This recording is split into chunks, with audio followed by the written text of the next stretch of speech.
It's been 2 years since we completed the construction of our rock garden, and I wanted to take some time on today's program to let you know how things are doing. Earlier this spring, we had quite a display as the perennials in the garden began to mature and really fill in. But now that it's the middle of June, we still got a lot of things looking really good. We'll remember that this is a garden where we totally removed all of the existing soil down to about 8 or 9 inches and replaced it with a soil mix that is very well drained so we could grow some really unique plants. We have had a few problems with erosion in the garden in some of the steeper, non-planted areas of the garden. You can see we've got a few rivulets right back here. And if you look at the soil level under this rock, you can tell how much soil we actually have lost. Now we'll correct this problem with the addition of a rock chip mulch. One thing that's helped on these steep parts of the garden are the grasses. Their dense root systems, even on the steep areas, have held the soil together. This is Japanese bloodgrass, and it's got some red color showing right now, but later in the fall when it cools off, it'll really look red. Another grass right over here is the blue-gray sedge. It also has a dense root system, and it's holding the soil very nicely on this steep area. Well, when we brought in these large native sandstone boulders, you'll remember that they were covered with the beautiful lichen and mosses. Well, not long after bringing them into here, we noticed that the moss began to disappear. And it took us a little while to figure out that the roly-polies, or sow bugs, were actually eating the moss off of the rocks. Now, there's not much we can do about this problem, but fortunately, they don't seem to have an appetite for the lichen. Another thing we've noticed is that some plants tend to want to grow where they want to grow rather than where we plant them. Such is the case with this tiny Ruby's dianthus. We planted a mass of these plants over in this area, and where they were planted, the bottoms of the stems were in contact with the soil and they began to die out a little bit. You can even see a little bit of browning here on this clump. But where they were next to the rock, they grew up onto the rock where they had a flat, dry surface for the bottoms of the stems to rest on, and they seem to be doing quite well. We've got a group here and also a group here climbing up on this rock. So we're not going to try to force them to grow where they want to grow. We'll just let them grow where they're happy. Right here we have the native zinnia of Oklahoma. This is Zinnia grandiflora. You can see it's got some nice blooms on it here in the middle of June. An outstanding native plant.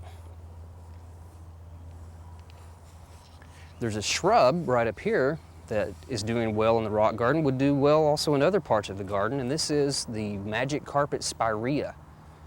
This is a very low-growing shrub, and you get the advantage of having pink flowers and also this lime green chartreuse type foliage, and the new foliage is actually kind of a wine color. The labels on a lot of these plants say they'll only get 12 inches tall, but it's more like 18 to 24 inches. This is a plant right down here that we grew from seed 2 years ago.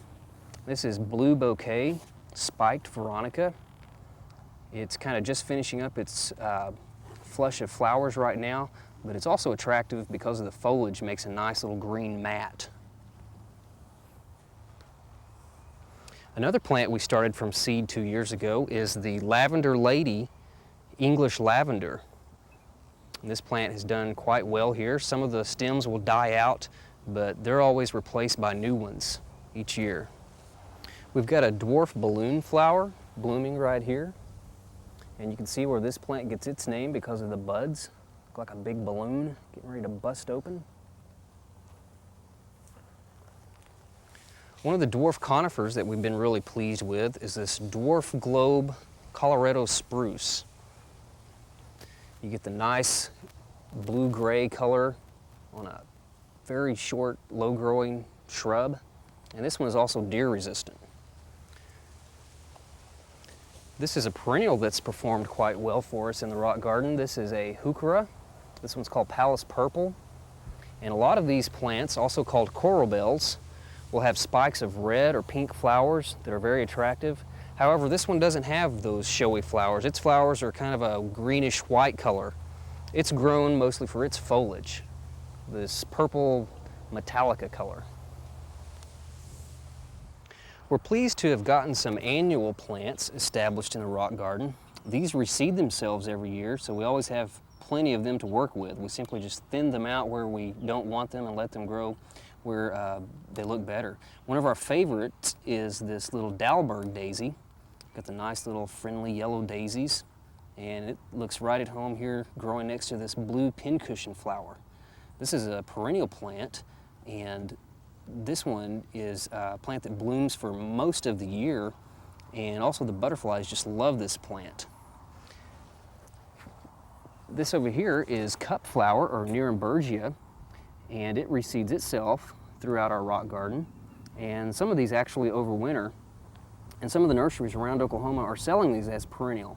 But to ensure that they will overwinter, you'll need to plant them in a well-drained soil and also in a site that's protected from the cold. There are a few new additions to the rock garden, and one that we're really excited about is this chameleon euphorbia. Now, this was just planted in the spring of this year, and we're really excited about it. We've grown it in a few places here in our studio gardens, and it's overwintered and done quite well. We thought it would make a nice rock garden plant. That's the chameleon euphorbia.